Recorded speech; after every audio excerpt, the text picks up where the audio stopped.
Hello there, I'm Martin Q, and in my usual tired from real life self, I am striking while the iron's kind of cold. It's been like 6 days since Nimi Nightmare's marriage announcement, and so I'm sure some of the hottest takes have already been given, but I just wanted to give my congratulations and my own analysis just to contribute for uh, future discussion for anybody searching around YouTube.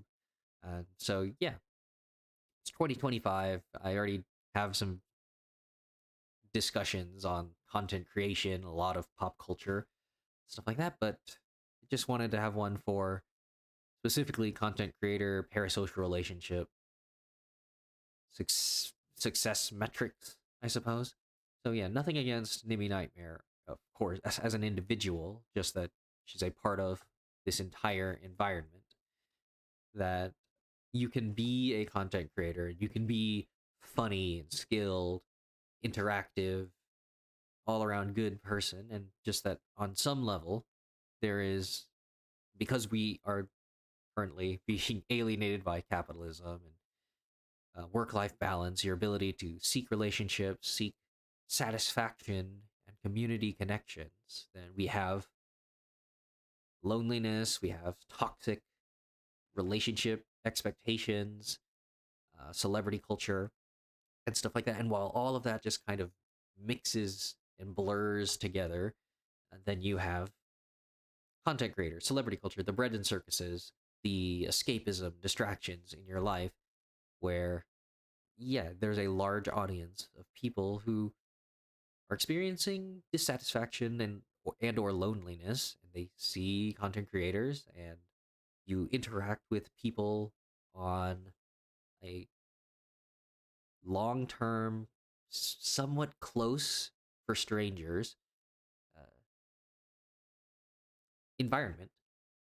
And that kind of long term close interaction can lead to obviously parasocial relationships. And really, do we blame the one? It's on the content creator. They led you on. It's like, no, it's because of the uh, community person, the individual viewers who don't know how to set boundaries and know what's real and what isn't. It depends on the context, of course. Um, but just that really, I feel like your perspective on that type of relationship is dependent on how you view relationships in general.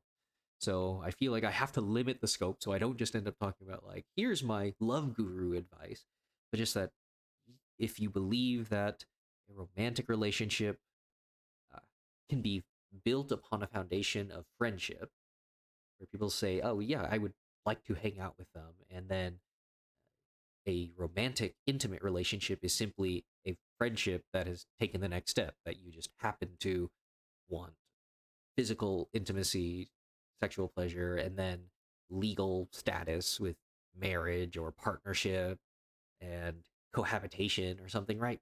People have these different uh, milestones for what suddenly makes a relationship more serious.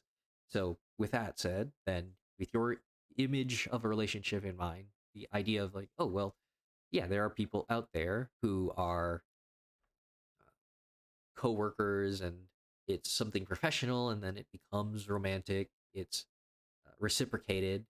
There are people who meet their significant others through customer service, and they met through casual work and all that, and it can stay healthily separated until it suddenly wasn't, right? So because there are success cases, and those people would probably vouch like, yeah, I mean, it just kind of naturally happened.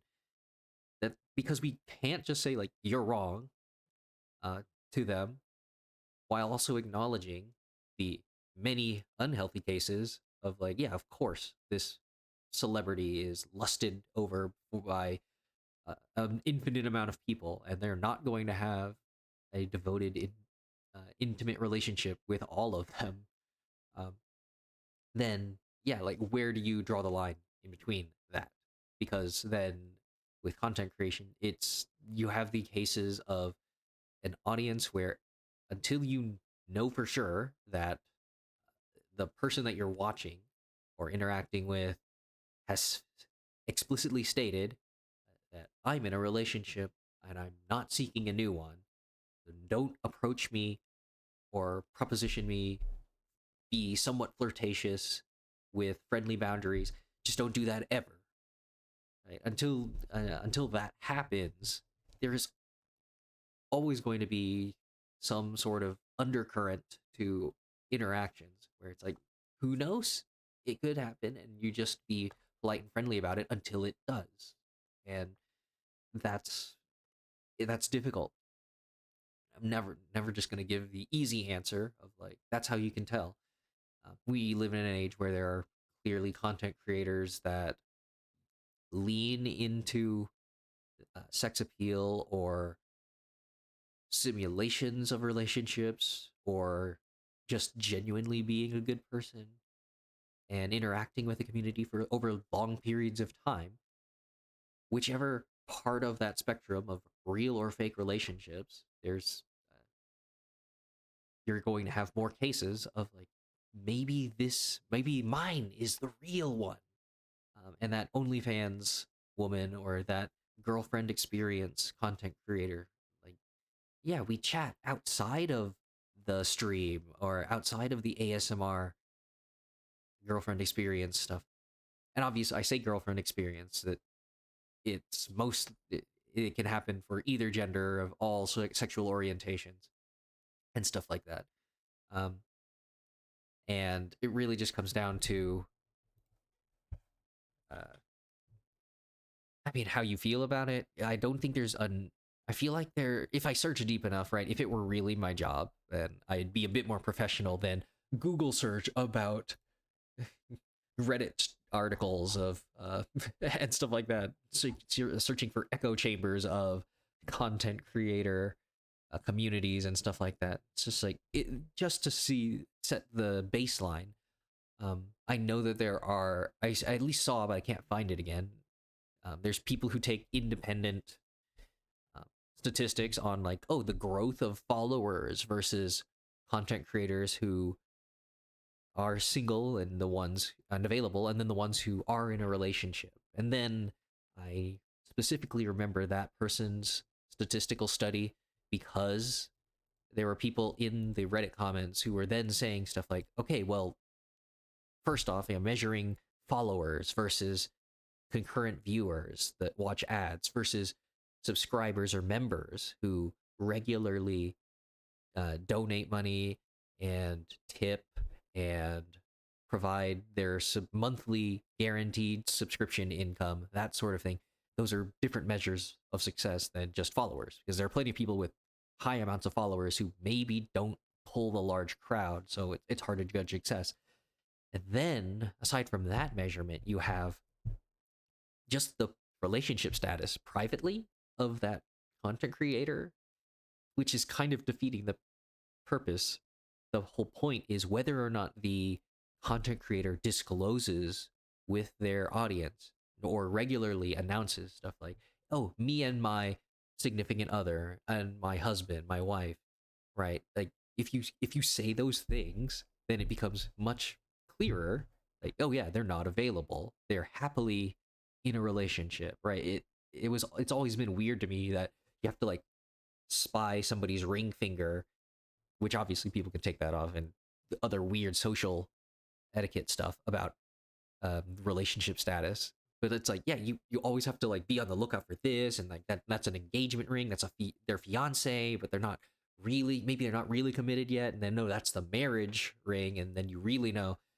Obviously, I'm speaking from only a U.S. perspective regarding like marriage and availability, but that's where it's just so weird trying to figure that stuff out. So yeah, so if a content creator states their relationship status and still whether or not they rely on content that features like oh being a little flirtatious or acting very cutesy and appealing through the way they dress, the way they behave.